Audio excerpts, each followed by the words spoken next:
হচ্ছে। তো চলেন আমার রান্নার ভিডিওটা দেখি পুরোটা। এই যে আমার পুরা রান্না রেডি। আমার মাছগুলো সুন্দর করে কেটে ধুয়ে পরিষ্কার করে দিছে।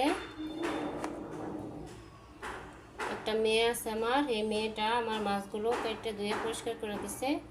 এখন মূল রান্নায় চলে যাব। এই যে পাতিলে রান্নাটা করব।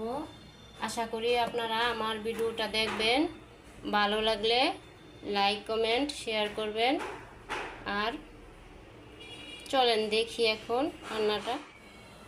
বিসমিল্লাহির রহমানির রহিম। আসসালামু আলাইকুম। আমি এখন পাবদা মাছ রান্না করব। তার জন্য প্যানের মধ্যে তেল দিয়ে দিলাম, অল্প করে তেল দিয়ে দিলাম। এখন পেঁয়াজ দিব।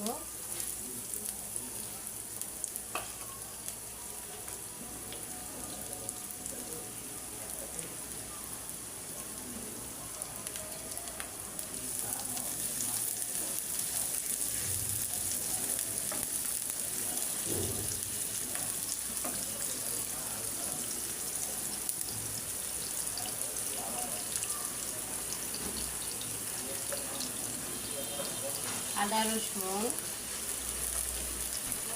আর একটু দেব, আদা রসুন।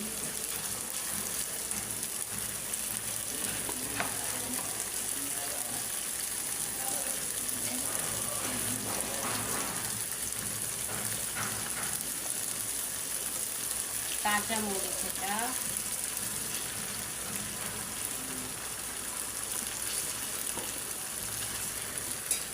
আস্তা দেব একটু।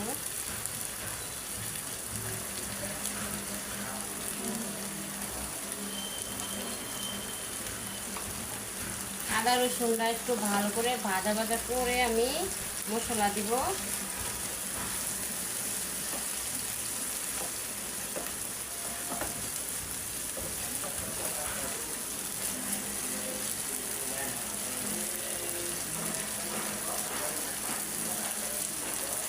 হলুদের গুঁড়া, ধনিয়ার গুঁড়া, হলুদের গুঁড়া আর একটু লাগবে। অনেক গুছা মাছ তো আমার, মরিচের গুঁড়া একটু বেশি করে দিলাম। লবণ দিয়ে এখন ভালো করে নাড়া দেব। একটু ভাজা ভাজা করে নিব। আমার পাশের বিল্ডিংয়ে কাজ করে তো শব্দ, এই জন্য শব্দের জন্য আমার কথা রান্না মনে হয় ভালো করে বোঝা যাইতেছে না আপনাদের।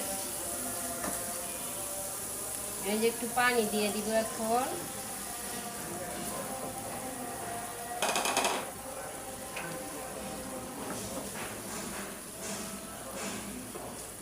দেখেন আমার মশলাটা অনেক সুন্দর কালার আসছে।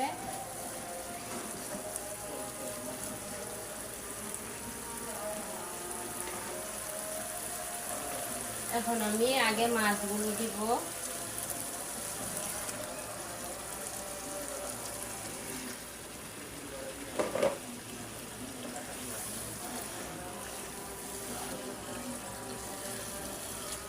পাবদা মাছ অনেক নরম মাছ, এটা বেশি লাড়া দেওয়া যায় না।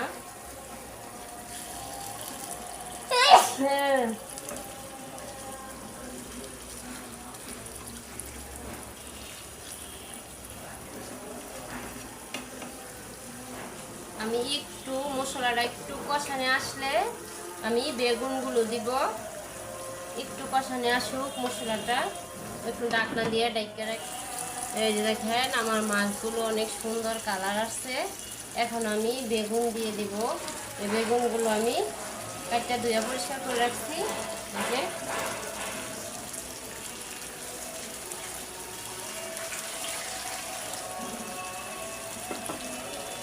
আর মাছের ডিমগুলো দিব এখন।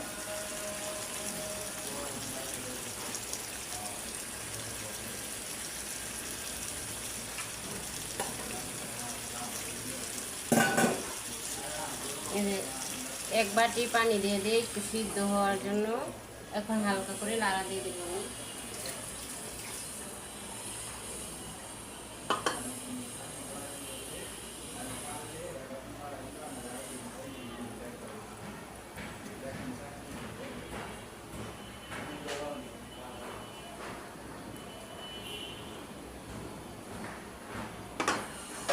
দিয়ে একটা ঢাকনা দিয়ে ঢাকা দিব। পাবদা মাছ এমনিতে নরম থাকে, বেশি লাড়া দেওয়া যায় না। সবার জন্য আমার তরকারিটা আরেকবার দেখাই দিলাম। এই যে দেখেন আমার তরকারি একেবারে হয়ে গেছে। পাবদা মাছ কার কার পছন্দ আমাকে একটু বলবেন, আমি আপনাদের আরও রান্না রেসিপি দিব। আমার কাছে আরও পাবদা মাছ আছে, আমি আরও ভালো করে রান্না করে আপনাদেরকে দেখাবো। আল্লাহ হাফেজ।